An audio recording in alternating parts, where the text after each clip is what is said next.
Beowulf, translated by Francis Gummere. Prelude of the founder of the Danish house.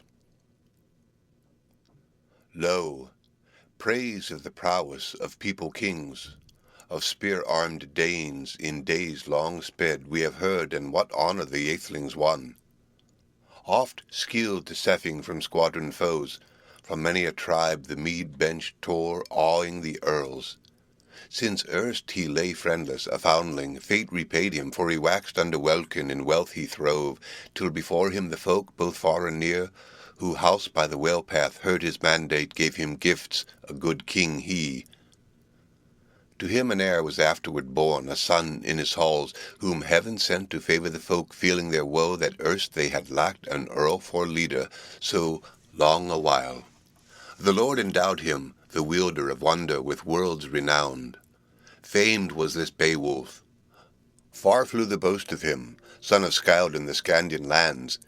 So becomes it a youth to quit him well with his father's friends by fee and gift, that to aid him aged in after days come warriors willing should war draw nigh. Liegemen loyal by lauded deed shall an earl have honour in every clan. Forth he fared at the fated moment, sturdy Scyld to the shelter of God. Then they pour him over to ocean's billow, loving clansmen as late he charged them. While wielded words the winsome Scyld, the leader beloved who long had ruled in the roadstead, rocked a ring-dight vessel, ice-flecked, outbound, Aetheling's barge. There laid him down, their darling lord, on the breast of the boat, the breaker of rings, by the mast the mighty one.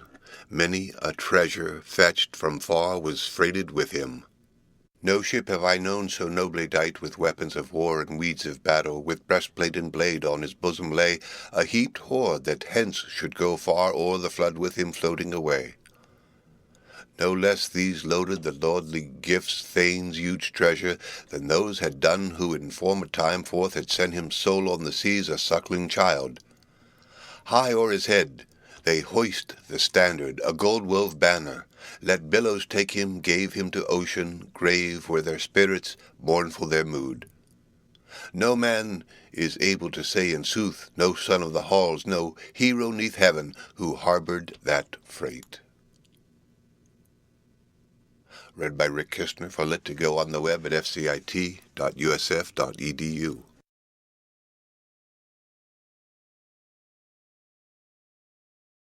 Beowulf, translated by Francis Gummere. 1. Now Beowulf bode in the burg of the Scyldings, leader beloved, and long he ruled in fame with all folk, since his father had gone away from the world, till awoke an heir, haughty Healfdene, who held through life sage and sturdy the Scyldings glad. That one after one there woke to him, to the chieftain of clansmen, children 4. Heorogar, then Hrothgar, then Helga brave, and a daughter who they say was Onella's queen, the heath of Scyldings' helpmate dear. To Hrothgar was given such glory of war, such honour of combat, that all his kin obeyed him gladly, till great grew his band of youthful comrades. It came in his mind to bid his henchmen a hall uprear, master mead-house, mightier far than ever was seen by the sons of earth, and within it, then to old and young, he would all allot that the Lord had sent him, save only the land and the lives of his men. Wide I heard was the work commanded, for many a tribe this mid-earth round to fashion the folkstead. It fell as he ordered in rapid achievement, that ready it stood there of halls the noblest. Heorot he named it, whose message had might in many a land. Not reckless of promise, the rings he dealt treasure at banquet. There towered the hall, high, gabled wide, the hot surge waiting a furious flame. Nor far was that day when father and son-in-law stood in feud for warfare and hatred that woke again. With envy and anger, an evil spirit endured the dole in his dark abode, that he heard each day the din of revel high in the hall. There harps rang out, clear song of the singer. He sang who knew tales of the early time of man, how the Almighty made the earth fairest fields enfolded by water, set, triumphant, sun and moon for a light to lighten the land dwellers, and braided bright the breast of earth with limbs and leaves, made life for all of mortal beings that breathe and move. So lived the clansmen in cheer and revel, a winsome life, till one began to fashion evils that field of hell. Grendel, this monster grim was called. March, river mighty, in moorland living, in fen and fastness, fief of the giants the hapless wight a while had kept since the Creator his exile doomed. On kin of Cain was the killing avenged by sovereign God for slaughtered Abel. Ill fared his feud, and far was he driven for the slaughter's sake from sight of men. Of Cain awoke all that woeful breed, Etons and elves and evil spirits, as well as the giants that warred with God weary while, but their wage was paid them. The end of Chapter 1. Read by Rick Kistner. For Lit to Go on the web at fcit.usf.edu.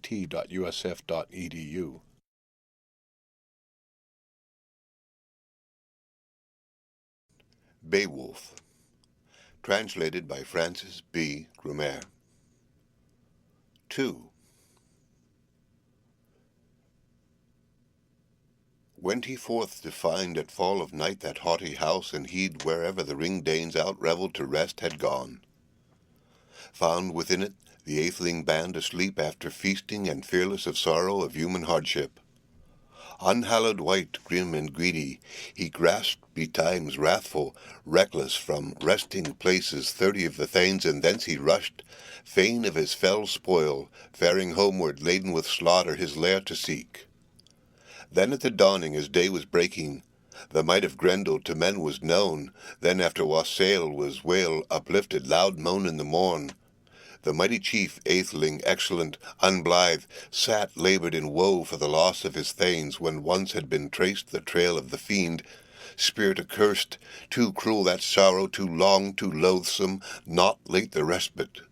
With night returning anew began ruthless murder. He reckoned no whit, firm in his guilt of the feud and crime.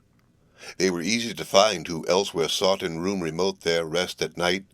Bed in the bowers, when that bale was shown, was seen in sooth, with surest token the hall thanes' hate. Such held themselves far and fast, who the fiend outran.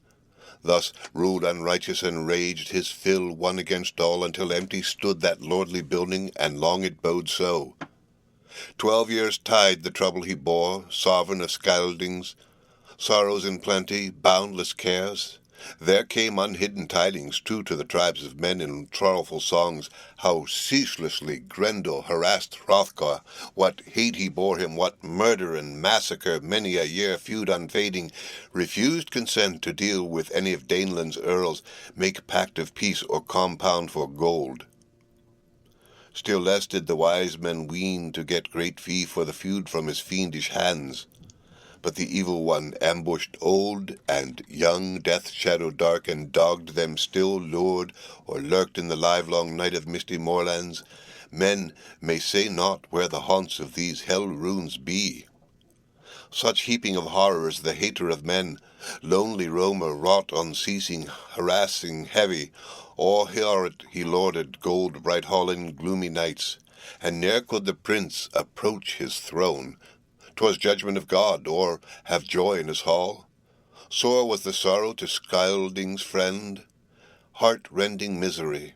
Many nobles sat assembled and searched out counsel, how it were best for bold-hearted men against harassing terror to try their hand. Whiles they vowed in their heathen fanes altar offerings, asked with words that the slayer of souls would succour given them for the pain of their people. Their practice this, their heathen hope, 'twas hell they thought of in mood of their mind. Almighty they knew not, doomsman of deeds and dreadful Lord, nor heaven's helmet heeded they ever, wielder of wonder. Woe for that man who in harm and hatred hails his soul to fiery embraces, nor favour, nor change awaits he ever. But well for him that after death day may draw to his Lord, and friendship find in the Father's arms. Read by Rick Kistner. For Lit to Go on the web at fcit.usf.edu.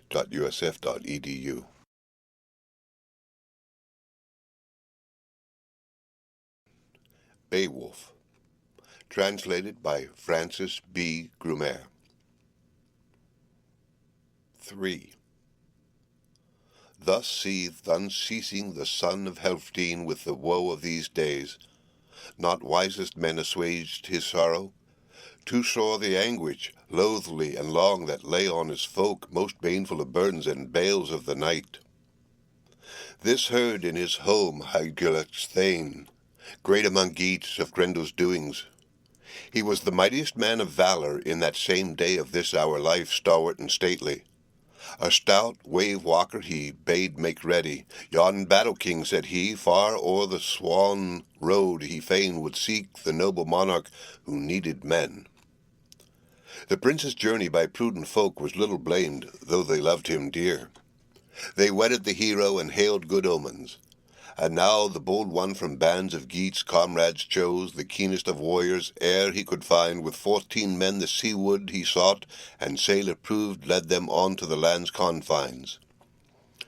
Time had now flown. Afloat was the ship, boat under bluff. On board they climbed, warriors ready.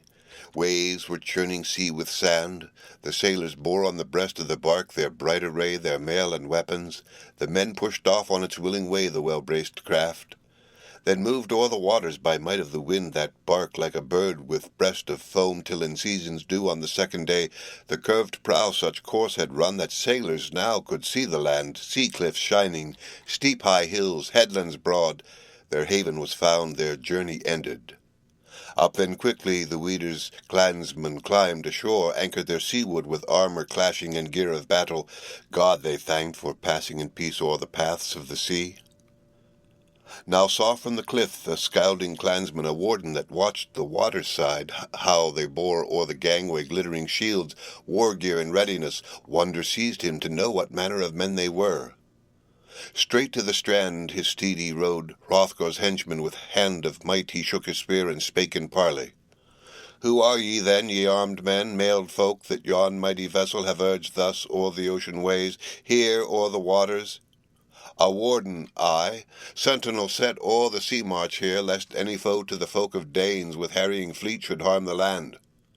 No aliens ever at ease thus bore them, linden wielders. Yet word of leave clearly ye lack from clansmen here, my folk's agreement. A greater ne'er saw I of warriors in world than is one of you. Yon hero in harness, no henchman he worthied by weapons, if witness his features, his peerless presence. I pray you, though, tell your folk and home, lest hence ye fair suspect who wander your way as spies in Danish land. Now dwellers afar, ocean travellers, take from me simple advice. The sooner the better I hear of the country whence ye came.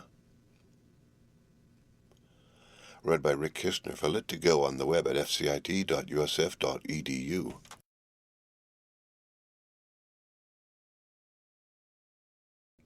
Beowulf. Translated by Francis Gummere. 4. To him the stateliest spake in answer, the warrior's leader his word hoard unlocked. We are by kin of the clan of Geats, and Hygelac's own hearth fellows we. To folk afar was my father known, noble Atheling, Egthal named. Full of winters he fared away, aged from earth, he is honoured still through width of the world by wise men all. To thy lord and liege in loyal mood we hasten hither to Helfdene's son, people protector. Be pleased to advise us. To that mighty one come we on mickle errand to the lord of the Danes, nor deem I right that aught be hidden. We hear, thou knowest, if sooth it is, the saying of men that amid the skylings a scathing monster, dark ill-doer in dusky nights, shows terrific his rage, unmatched hatred and murder. To Hrothgar I in greatness of soul would succour bring, so the wise and brave may worst his foes, if ever the end of ills is fated of cruel contest, if cure will follow, and the boiling care waves cooler grow. Else ever afterward anguish days he shall suffer in sorrow, while stands in place high on its hill that house unpeered. Astride his steed the strandward answered, clansman unquailing, the keen-souled thane must be skilled to sever and sunder duly words and works. If he well intends, I gather this band is graciously bent to the scalding's master. March then, bearing weapons and weeds, the way I show you. I will bid my men your boat meanwhile to guard for fear lest foemen come, your new-taught ship by shore of ocean faithfully watching, till once again it waft o'er the waters those well-loved thanes, winding necked wood to Weeder's bounds, heroes such as the hest of fate shall succour and save from the shock of war. They bent them to march. The boat lay still, fettered by cable and fast at anchor, broad-bosomed ship. Then shone the boars over the cheek-guard, chased with gold, keen and gleaming, guard it kept o'er the man-of-war, as marched along heroes in haste, till the hall they saw broad of gable and bright with gold. That was the fairest mid-folk of earth, of houses neath heaven where Hrothgar lived, and the gleam of it lighted o'er the lands afar. The sturdy shieldsman showed that bright burgher the boldest, bade them go straightway hither. His steed then turned hardy hero, and hailed them thus: "'Tis time that I fare from you, Father Almighty, in grace and mercy guard you well, safe in your seekings. Seaward I go, 'gainst hostile warriors hold my watch." Read by Rick Kistner, for Lit to Go on the web at fcit.usf.edu.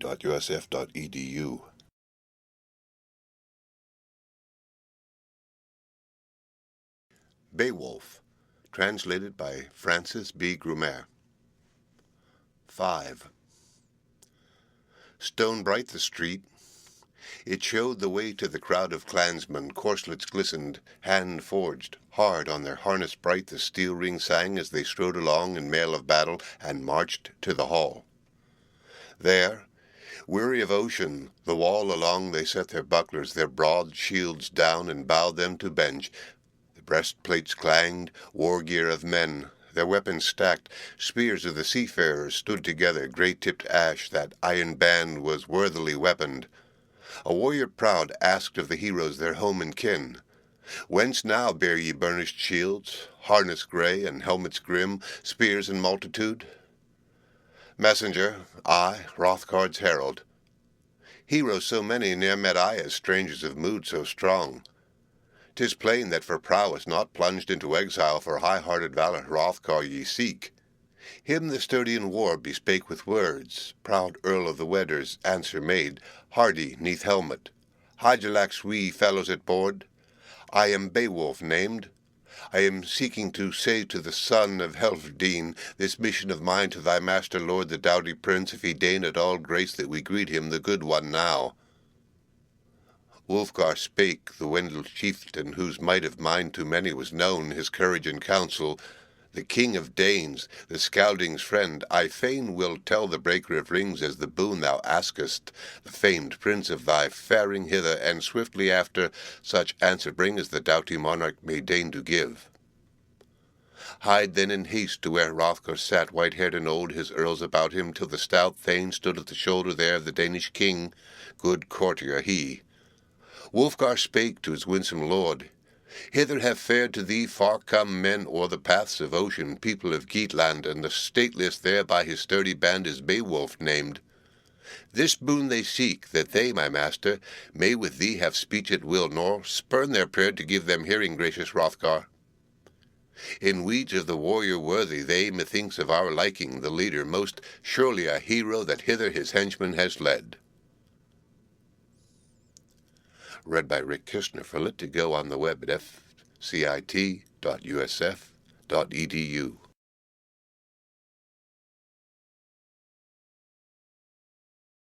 Beowulf, translated by Francis Gummere. 6. Hrothgar answered, helmet of Scaldings, "I knew him of yore in his youthful days. His aged father was Ecgtheow named, to whom at home gave Hrethel the Geat his only daughter. Their offspring bold fares hither to seek the steadfast friend. And seamen too have said me this, who carried my gifts to the Geatish court. Thither for thanks he has 30 men's heft of grasp in the gripe of his hand, the bold in battle. Blessed God, out of his mercy, this man hath sent to Danes of the west, as I ween indeed against horror of Grendel. I hope to give the good youth gold for his gallant thought. Be thou in haste, and bid them hither, clan of kinsmen, to come before me. And add this word, they are welcome guests to folks of the Dane." To the door of the hall Wulfgar went, and the word declared, To you this message my master sends, East Danes' king, that your kin he knows, hardy heroes, and hails you all welcome hither o'er waves of the sea. Ye may wend your way in war attire, and under helmets Hrothgar greet, but let here the battle shields bide your parley, and wooden war shafts wait its end. Uprose the mighty one, ringed with his men, brave band of thanes, some bode without battle gear guarding as bade the chief. Then hied that troop where the herald led them, under Heorot's roof the hero strode, hardy neath helm till the hearth he neared. Beowulf spake, his breastplate gleamed, war net woven by wit of the smith. Thou Hrothgar, hail! Hygelac, I kinsman and follower. Fame aplenty have I gained in youth, these Grendel deeds I heard in my homeland heralded clear. Seafarers, say how stands this hall of buildings best for your band of thanes empty and idle when evening sun in the harbour of heaven is hidden away. So my vassals advised me well, brave and wise the best of men, O sovereign Hrothgar, to seek thee here, for my nerve and my might they knew full well themselves had seen me from slaughter come blood-flecked from foes where 5 I bound and that wild brood worsted. Aye, the waves I slew Nicors by night, in need and peril avenging the Weders, whose woe they sought, crushing the grim ones. Grendel now, monster cruel, be mine to quell in single battle.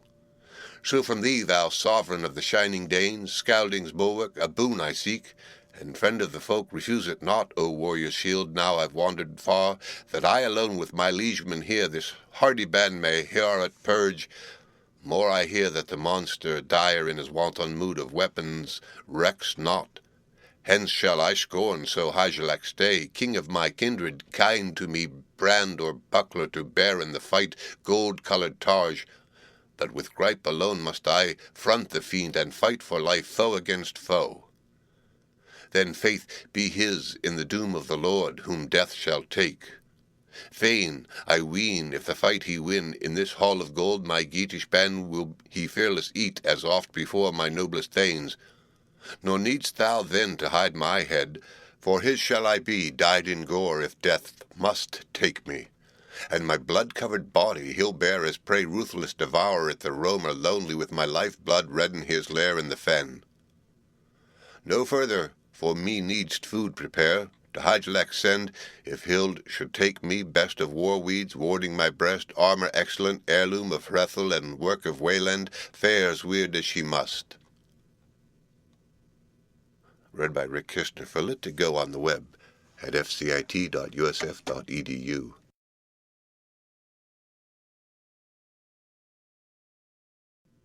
Beowulf, translated by Francis B. Gummere. 7.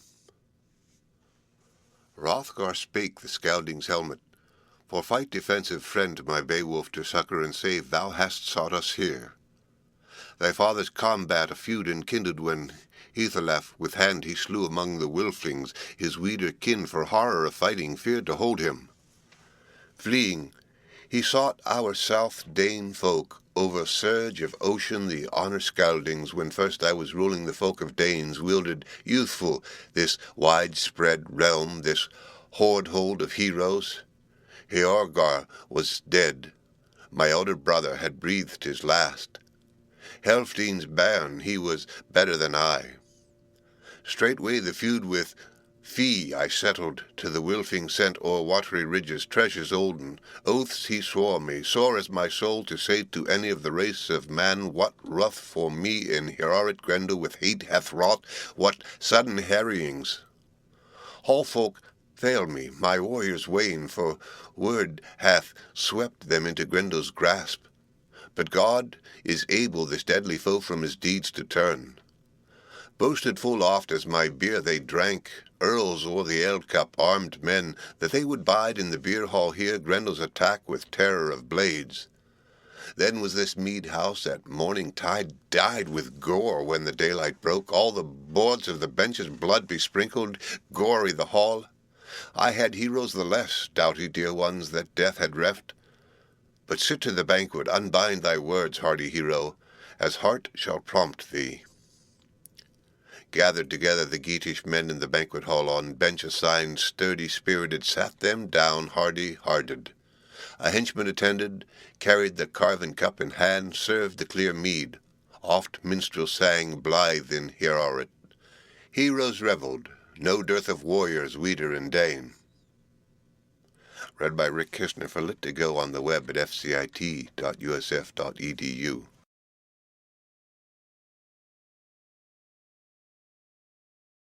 Beowulf, translated by Francis Gummere.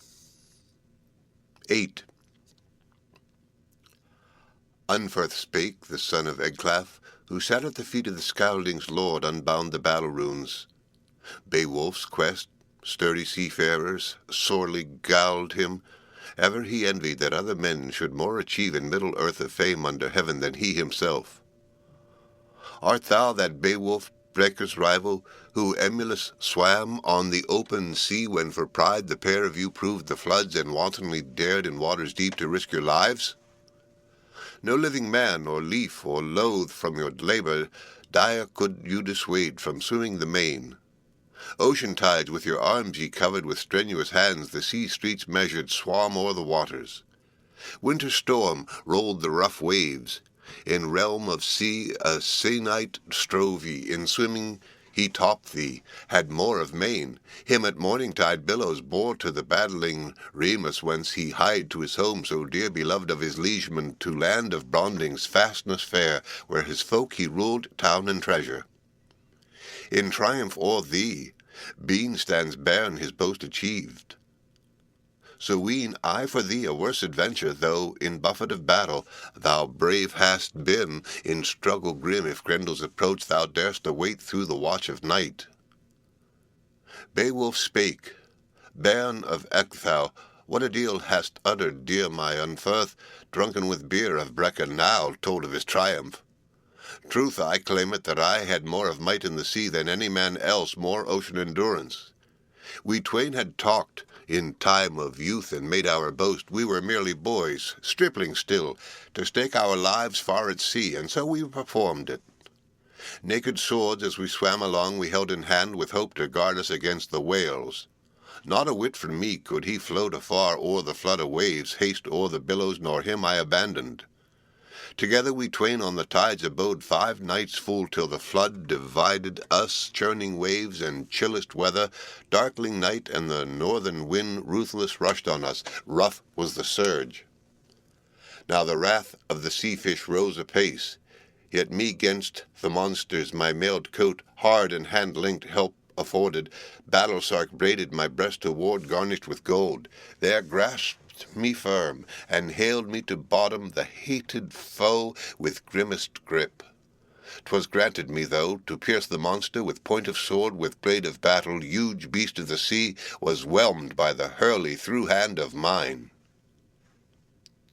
Read by Rick Kishner, for Lit to Go on the web at fcit.usf.edu.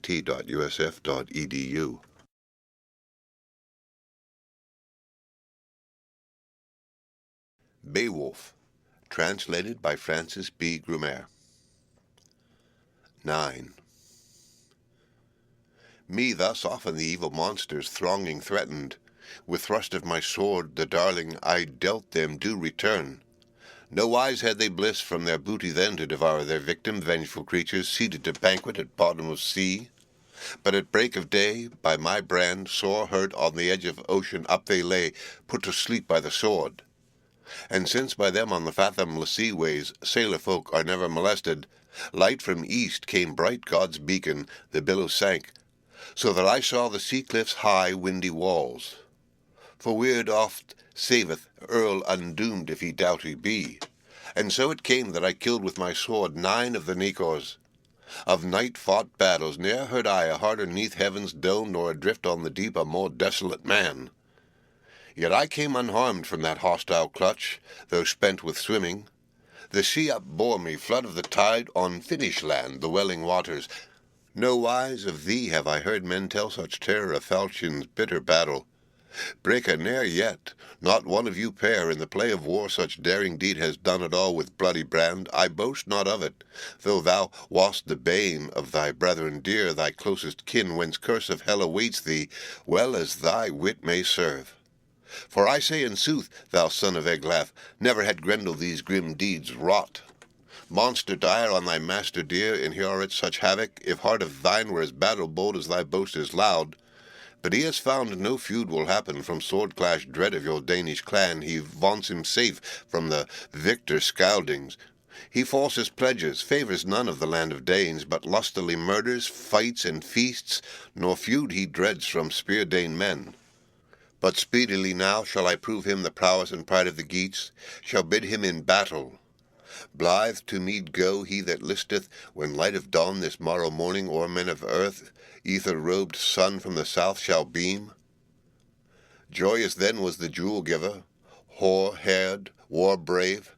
Help awaited the bright Danes' prince from Beowulf hearing, folk's good shepherd such firm resolve. Then was laughter of liegemen, loud resounding. With winsome words came Wealhtheow forth, queen of Hrothgar, heedful of courtesy, gold-decked, greeting the guests in hall. And the high-born lady handed the cup first to the East Danes' heir and warden, bade him be blithe that the beer carouse the land's beloved one. Lustily took he banquet and beaker, battle-famed king. Through the hall then went the helming's lady, to younger and older everywhere carried the cup, till come the moment when the ring-graced queen, the royal-hearted, to Beowulf bore the beaker of mead. She greeted the Geats' Lord God, she thanked in wisdom words that her will was granted, that at last on a hero her hope could lean for comfort in terrors. The cup he took, hearty in hand, from Wealhtheow's hand, and answer uttered, the eager for combat. Beowulf spake, bairn of Ecgtheow, this was my thought when my thanes and I bent to the ocean and entered our boat, that I would work the will of your people fully, or fighting fall in death in fiend's grip fast. I am firm to do an earl's brave deed, or end the days of this life of mine in the mead hall here. Well these words to the woman seemed, Beowulf's battle boast, bright with gold, the stately dame by her spouse sat down. Again, as erst began in hall warriors' wassail and words of power, the proud bands revelled, till presently the son of Helferdine hastened to seek rest for the night. He knew there waited fight for the fiend in that festal hall, when the sheen of the sun they saw no more, and dusk of night sank darkling nigh, and shadowy shapes came striding on, wan under welkin. The warriors rose.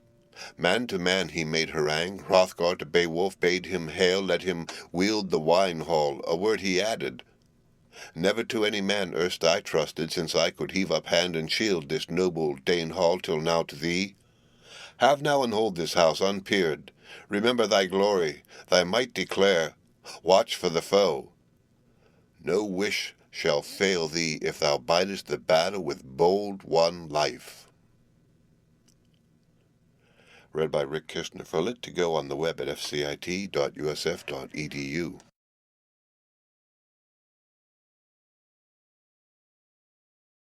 Beowulf. Translated by Francis Gummere. 10. Then Hrothgar went with his hero train, defensive Scaldings, forth from hall. Fain would the warlord Wealhtheow seek couch of his queen. The king of glory against this Grendel a guard had set, so heroes heard a hall defender, who warded the monarch and watched for the monster. In truth, the Geats' prince gladly trusted his mettle, his might, the mercy of God. Cast off then his corselet of iron, helmet from head to his henchman gave, choicest of weapons the well-chased sword, bidding him guard the gear of battle. Spake then his vaunt, the valiant man, Beowulf great, ere the bed he sought. O force in fight no feebler I count me in grim war deeds than Grendel seems him. Not with the sword then to sleep of death his life will I give, though it lie in my power. No skill is his to strike against me, my shield to hew, though he hardy be, bold in battle. We both this night shall spurn the sword if he seek me here, unweaponed, for war. Let wisest God, sacred Lord, on which side soever doom decree as he deemeth right. Reclined then the chieftain, and cheek-pillows held the head of the earl, while all about him seamen hardy on hall-beds sank. None of them thought that thence their steps to the folk and fastness that fostered them, to the land they loved, would lead them back. Full well They wist that on warriors many battle death seized in the banquet hall of Danish clan. But comfort and help war wheel weaving to Weder folk the master gave, that, by might of one, over their enemy all prevailed by single strength. In sooth, 'tis told that highest god or humankind hath wielded ever, thro' wan night stroding came the walker in shadow. Warriors slept, whose hest was to guard the gabled hall, all save one. 'Twas widely known that against God's will the ghostly ravager him could not hurl to haunts of darkness. Wakeful, ready with warrior's wrath, bold he bided the battle's issue. Read by Rick Kishner for Lit to Go on the web at fcit.usf.edu.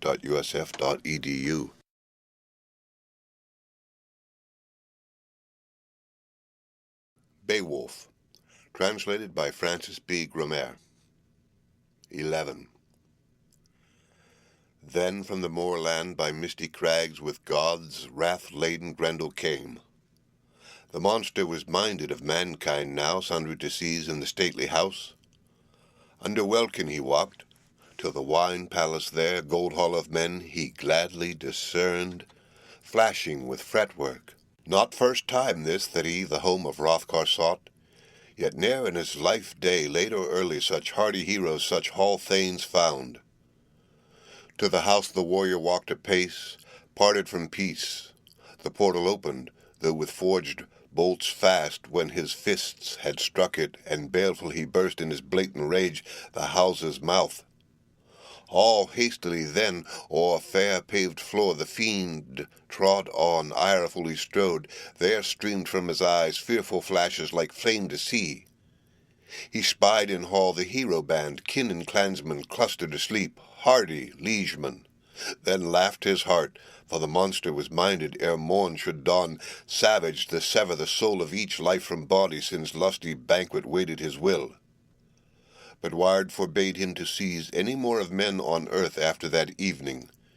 Eagerly watched Hygelac's kinsman his cursed foe, how he would fare in fell attack, not that the monster was minded to pause. Straightway he seized a sleeping warrior for the first, and tore him fiercely asunder.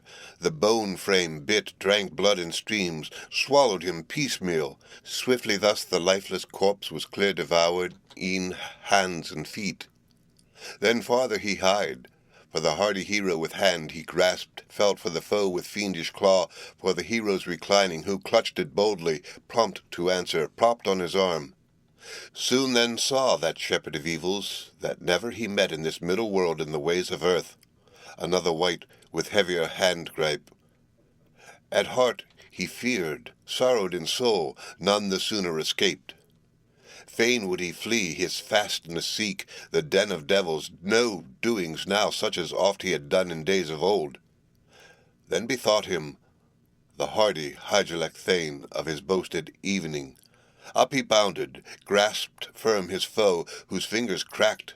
The fiend made off, but the earl close followed. The monster meant, if he might at all, to fling himself free and far away fly to the fens, knew his fingers' power in the grip of the grim one. Gruesome march to Heorot this monster of harm had made. Din filled the room. The Danes were bereft, castle dwellers and clansmen all, earls of their ale. Angry with both those savage hall guards, the house resounded.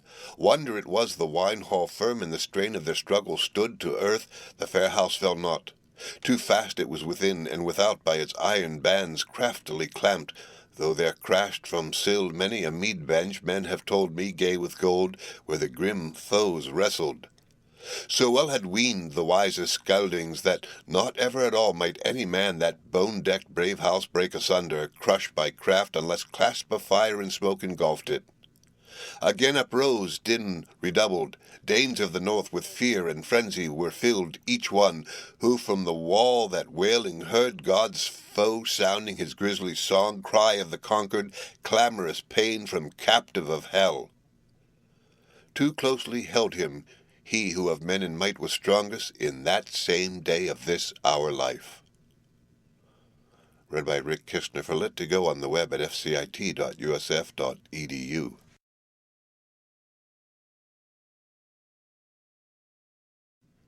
Beowulf, translated by Francis Gummere. 12. Not in any wise would the Earl's defence suffer that slaughterous stranger to live, useless deeming his days and years to men on earth. Now many an Earl of Beowulf brandished blade ancestral fain the life of their lord to shield their praised prince, if power were theirs. Never they knew, as they neared the foe, hardy-hearted heroes of war, aiming their swords on every side the accursed to kill, no keenest blade, no fairest of falchions, fashioned on earth could harm or hurt that hideous fiend. He was safe by his spells from sword of battle, from edge of iron. Yet his end and parting on that same day of this our life woeful should be, and his wandering soul far off flit to the fiend's domain. Soon he found, who in former days harmful in heart and hated of God on many a man such murder wrought, that the frame of his body failed him now. For him the keen-souled kinsman of Hygelac held in hand, hateful alive was each to other. The outlaw dire took mortal hurt, a mighty wound showed on his shoulder, and sinews cracked, and the bone frame burst. To Beowulf now the glory was given, and Grendel thence, death-sick his den in the dark moor sought, noisome abode. He knew too well that here was the last of life, and end of his days on earth. To all the Danes by that bloody battle the boon had come. From ravage had rescued the roving stranger Hrothgar's hall. The hardy and wise one had purged it anew. His night work pleased him, his deed and its honour. To eastern Danes had the valiant Geat his vaunt made good, all their sorrow and ills assuaged, their bale of battle borne so long, and all the dole they erst endured pain aplenty. 'Twas proof of this when the hardy in fight a hand laid down arm and shoulder, all indeed of Grendel's grip, 'neath the gabled roof. Read by Rick Kistner for Lit to Go on the web at fcit.usf.edu.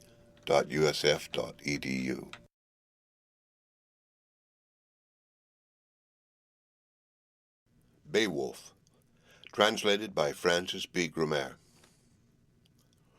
13.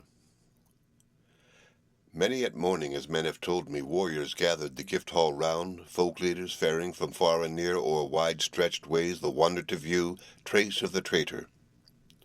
Not troublous seemed the enemy's end to any man, who saw by the gait of the graceless foe how the weary-hearted, away from thence, baffled in battle and band, his steps death-marked dragged to the devil's mere.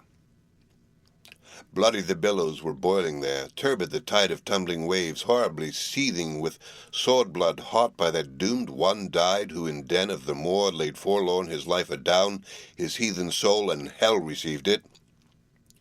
Home then rode the hoary clansmen from that merry journey, and many a youth on horses white, the hardy warriors, back from the mere.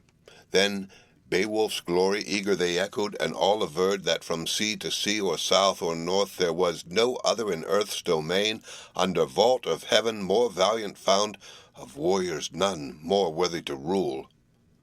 On their lord believed they laid no slight, gracious Hrothgar, a good king he. From time to time the tried in battle their grey steeds set to gallop amain, and ran a race when the road seemed fair. From time to time Athena the king, who had made many vaunts and was mindful of verses, stored with sagas and songs of old, bound word to word in well-knit rhyme, wielded his lay.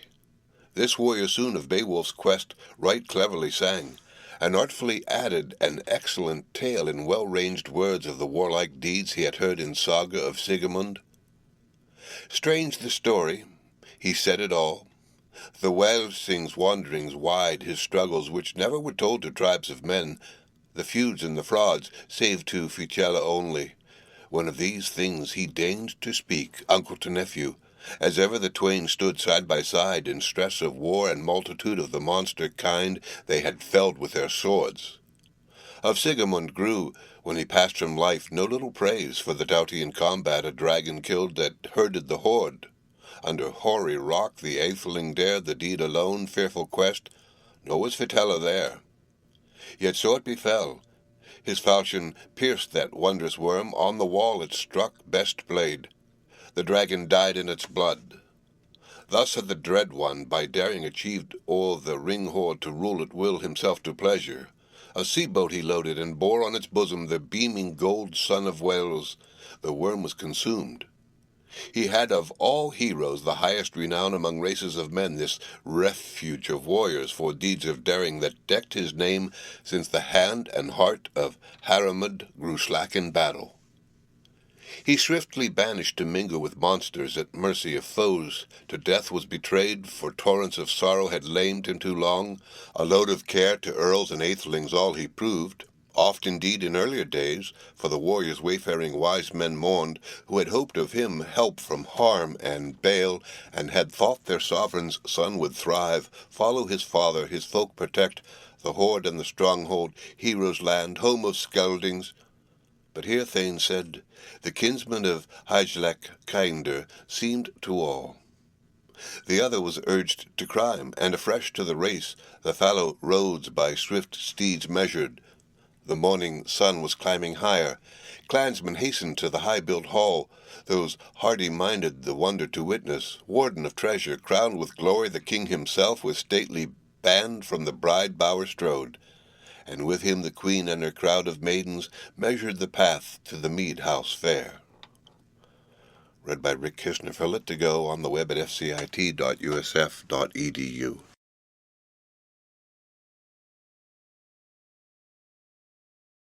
Beowulf, translated by Francis Gummere.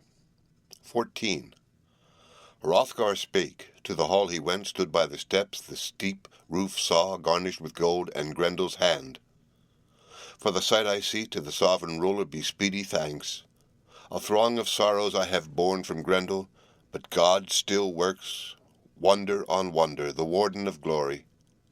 It was but now that I never more for woes that weighed on me waited help long as I lived, when, laved in blood, stood, sword-gore stained, this stateliest house, widespread woe for wise men all, who had no hope to hinder ever foes infernal and fiendish sprites from havoc in hell. This hero now, by the wielder's might, a work has done that not all of us erst could ever do by wile and wisdom. Lo, well can she say, whomso of women this warrior bore among sons of men, if still she liveth, that the God of the ages was good to her in the birth of her bairn. Now Beowulf, thee, of heroes best, I shall heartily love as mine own, my son. Preserve thou ever this kinship new. Thou shalt never lack wealth of the world that I wield as mine.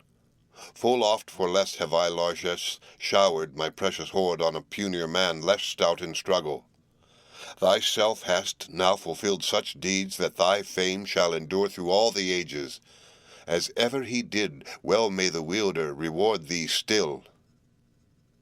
Beowulf spake. Bairn of Ecgtheow, this work of war most willingly we have fought, this fight and fearlessly dared force of the foe. Fain, too, were I hadst thou but seen himself what time the fiend in his trappings tottered to fall.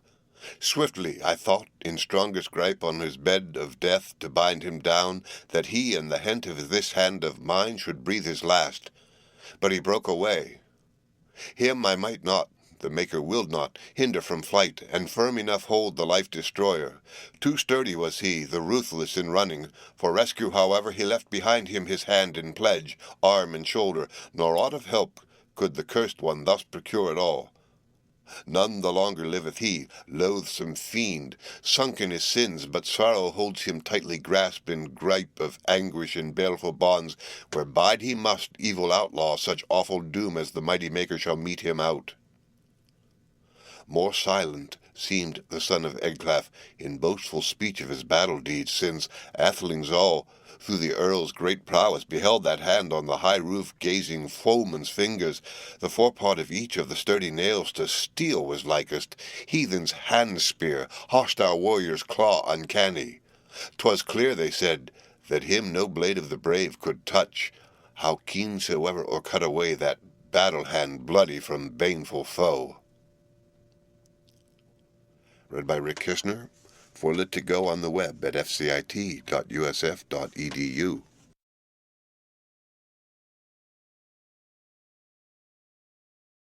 Beowulf, translated by Francis Gummere. 15. There was hurry and hest in Heorot now, for hands to be decked, and dense was the throng of men and women, the wine hall to cleanse, the guest room to garnish. Gold gay shone the hangings that were wove on the wall, and wonders many to delight each mortal that looks upon them. Though braced within by iron bands, that building bright was broken sorely. Rent were its hinges, the roof alone held safe and sound, when, seared with crime, the fiendish foe his flight essayed, of life despairing. No light thing that, the flight for safety, essay it who will.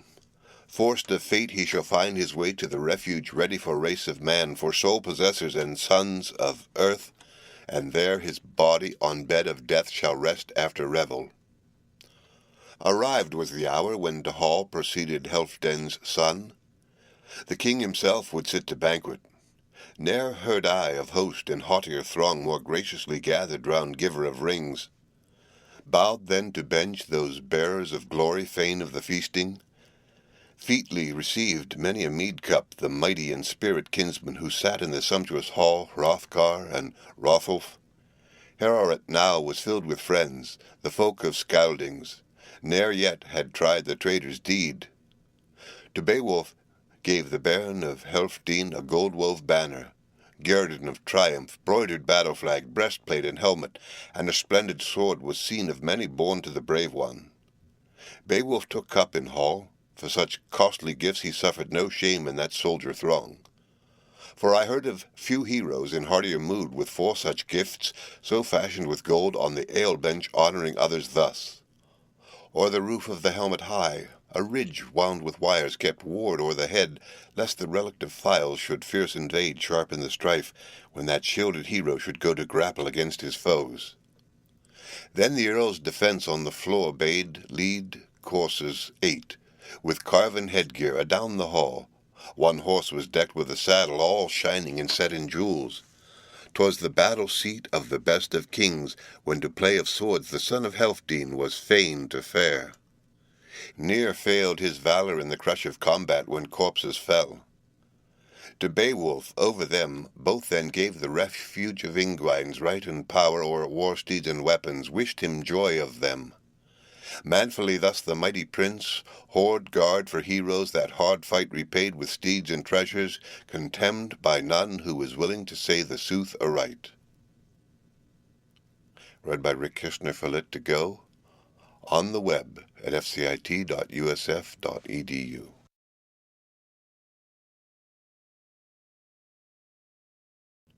Beowulf, translated by Francis Gummere. 16. And the lord of earls to each that came with Beowulf over the briny ways, an heirloom there at the ale-bench gave precious gift, and the price bade pay in gold for him whom Grendel erst murdered, and fain of them more had killed, had not wisest God their wyrd averted, and the man's brave mood. The Maker then ruled humankind as here and now. Therefore is insight always best, and forethought of mind. How much awaits him of lief and of loath, who long time here, through days of warfare, this world endures. Then song and music mingled sounds in the presence of Healfdene's head of armies, and harping was heard with the hero lay, as Hrothgar's singer the hall joy woke along the mead seats, making his song of that sudden raid on the sons of Finn. Healfdene's hero, Nath the Scouting, was fated to fall in the Frysnian slaughter. Hildebeth needed not hold in value her enemy's honour. Innocent both were the loved ones she lost at the linden play, bairn and brother, they bowed to fate, stricken by spears. 'Twas a sorrowful woman. None doubted why the daughter of Hawk bewailed her doom when dawning came, and under the sky she saw them lying, kinsmen murdered, where most she had kenned of the sweets of the world. By war were swept too Finn's own liegemen, and few were left in the parleying place. He could ply no longer weapon, nor war could he wage on Hengist, and rescue his remnant by right of arms from the prince's thane. A pact he offered.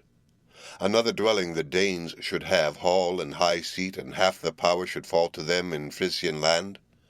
And at the fee-gifts Folkwold's son, day by day the Danes should honour, the folk of Hengest favour with rings, even as truly with treasure and jewels, with fretted gold, as his Frisian kin he meant to honour in ale-hall there.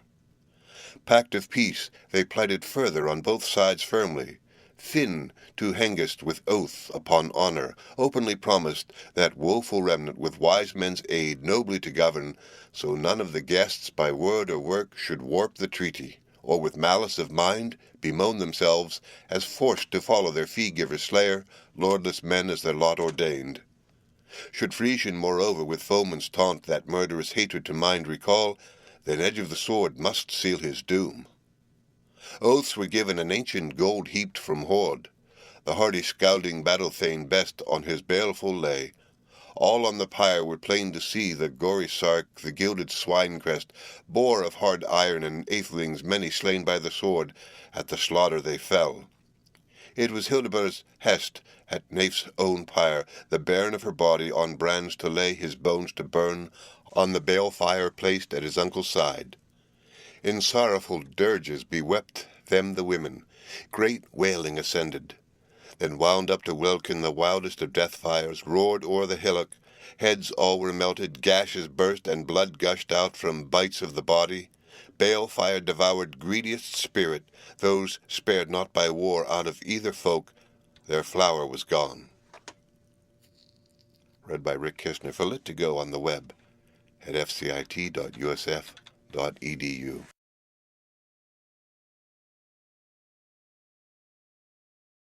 Beowulf, translated by Francis Gummere.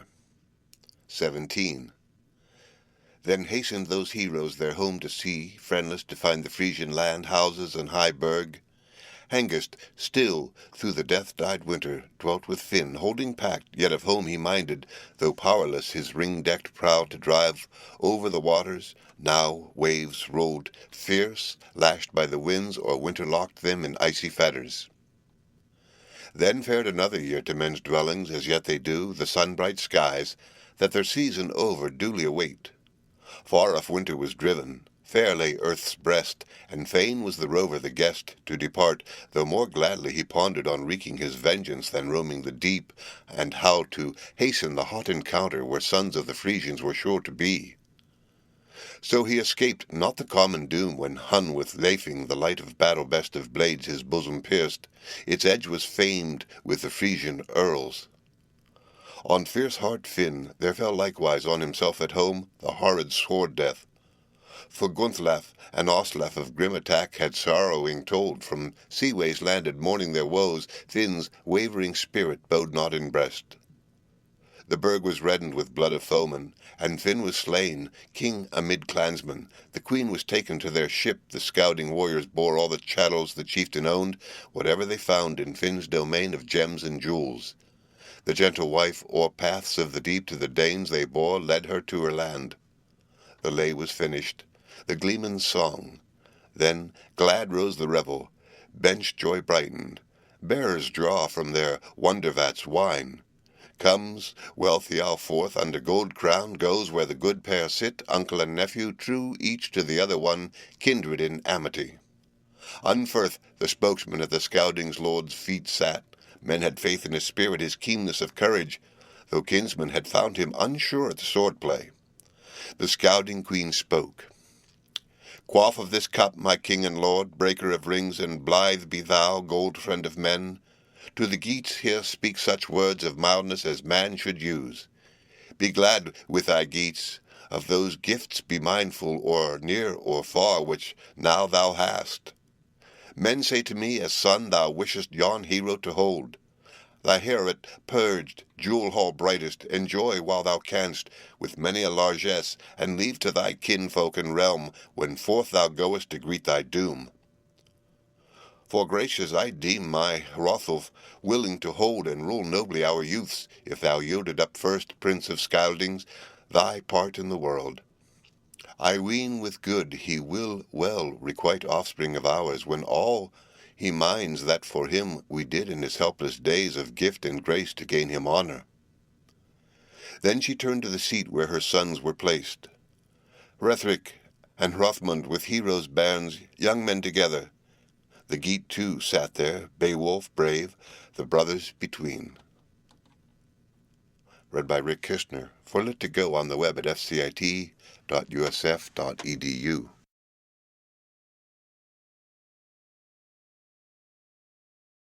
Beowulf, translated by Francis Gummere. 18. A cup she gave him with kindly greeting and winsome words. Of wounden gold she offered, to honour him, arm jewels twain, corselet and rings, and of collars the noblest that ever I knew the earth around. Ne'er heard I so mighty neath heaven's dome, a hoard gem of heroes since Hama born to his bright built burg, the Brising's necklace, jewel, and gem casket. Jealousy fled he, Eormenric's hate, chose help eternal. Hygelac, Geat, grandson of Swerting, on the last of his raids this ring bore with him, under his banner the booty defending, the war spoil warding. But Wired o'erwhelmed him, what time in his daring dangers he sought, feud with Frisians. Fairest of gems he bore with him, o'er the beaker of waves, sovereign strong, under shield he died. Fell the corpse of the king into keeping of Franks, gear of the breast, and that gorgeous ring.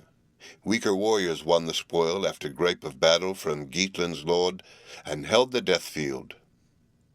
Din rose in hall.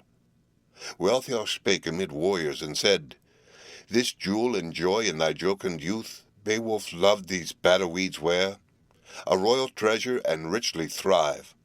Preserve thy strength, and these striplings here counsel in kindness. Requital be mine. Hast done such deeds that for days to come thou art famed among folk both far and near, so wide as washeth the wave of ocean his windy walls. Through the ways of life prosper, O Prince. I pray for thee rich possessions. To son of mine be helpful indeed, and uphold his joys. Here every earl to the other is true, mild of mood to the master loyal. Thanes are friendly, the throng obedient, liegemen are revelling, list and obey. Went then to her place, that was proudest of feasts. Flowed wine for the warriors, wired they knew not, destiny dire, and the doom to be seen by many an earl when eve should come, and Hrothgar homeward hasten away, royal to rest. The room was guarded by an army of earls, as erst was done. They bared the bench boards, abroad they spread beds and bolsters. One beer carouser in danger of doom lay down in the hall. At their heads they set their shields of war, bucklers bright. On the bench were there over each atheling, easy to see, the high battle helmet, the haughty spear, the corselet of rings. 'Twas their custom so ever to be for battle prepared, at home or harrying, which it were, even as oft as evil threatened their sovereign king, they were clansmen good. Read by Rick Kistner for Lit to Go on the web at fcit.usf.edu.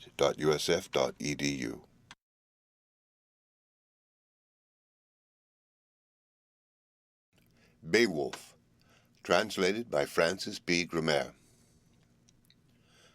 19. Then sank they to sleep.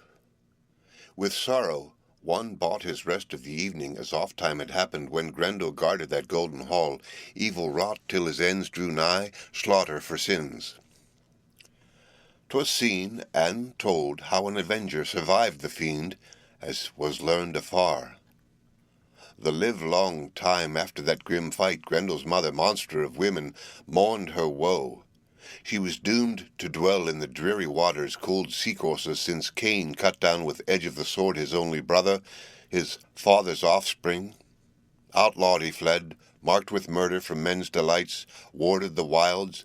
There woke from him such faint-sent ghosts as Grendel, who, war-wolf horrid, at Heorot found a warrior watching and waiting the fray, with whom the grisly one grappled amain. But the man remembered his mighty power, the glorious gift that God had sent him, in his Maker's mercy put his trust for comfort and help. So he conquered the foe, felled the fiend who fled abject, reft of joy to the realms of death, mankind's foe. And his mother now, gloomy and grim, would go that quest of sorrow, the death of her son to avenge. To Heorot came she, where helmeted Danes slept in the hall.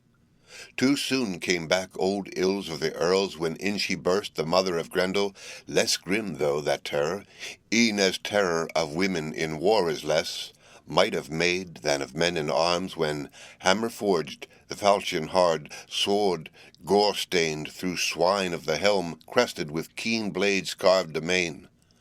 Then was in hall the hard edge drawn, the swords on the settles, and shields of many firm held in hand, nor helmet minded, nor harness of mail whom that horror seized.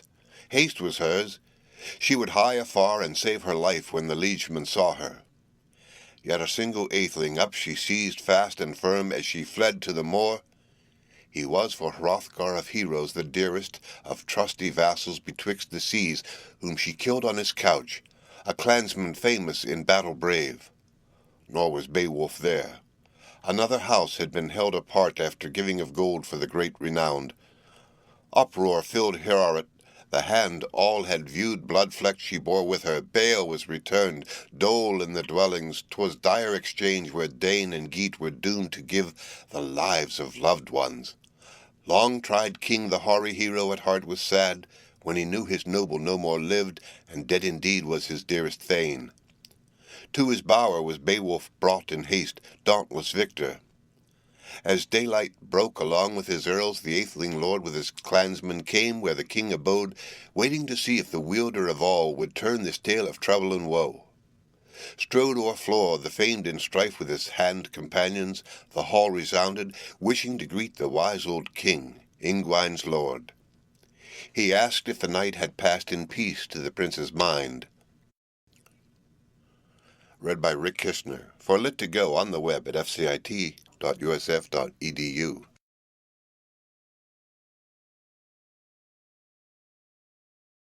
Beowulf, translated by Francis Gummere.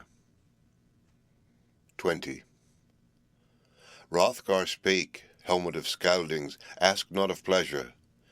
Pain is renewed to Danish folk. Dead is Aesker of Jormunlaf, the elder brother, my sage adviser and stay in council, shoulder comrade in stress of fight when warriors clashed and we warded our heads, hewed the helm bores. Hero, famed should be every earl as Aesker was. But here in Heorot a hand hath slain him of wandering death sprite.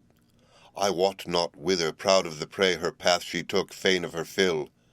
The feud she avenged that yesternight, unyieldingly Grendel in grimmest grasp thou kill'st, seeing how long these liegemen mine he ruined and ravaged. Reft of life, in arms he fell.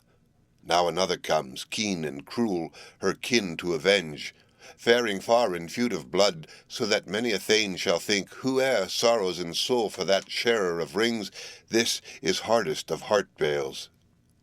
The hand lies low that once was willing each wish to please. Land-dwellers here and liegemen mine, who house by those parts, I have heard relate that such a pair they have sometimes seen. March-stalkers, mighty the moorland haunting, wandering spirits. One of them seemed, so far as my folk could fairly judge, of womankind, and one accursed in man's guise trod the misery track of exile, though huger than human bulk. Grendel in days long gone they named him, folk of the land. His father they knew not, nor any brood that was born to him of treacherous spirits. Untrod is their home, by Wolf-Cliff's haunt, they and windy headlands, fenways fearful, where flows the stream from mountains gliding to gloom of the rocks' underground flood. Not far is it hence in measure of miles that the mere expands, and o'er it the frost-bound forest hanging, sturdily rooted, shadows the wave. By night is a wonder weird to see fire on the waters, so wise lived none of the sons of men to search those depths. Nay, though the heath rover harried by dogs the horn-proud hart, this holt should seek long distance driven, his dear life first on the brink he yields ere he brave the plunge to hide his head. 'Tis no happy place. Thence the welter of waters washes up wan to welkin when winds bestir evil storms and air grows dusk and the heavens weep. Now is help once more with thee alone. The land thou know'st not, place of fear, where thou findest out that sin-flecked being? Seek if thou dare.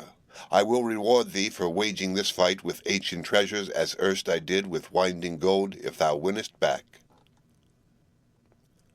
read by Rick Kishner, for Lit to Go on the web at fcit.usf.edu.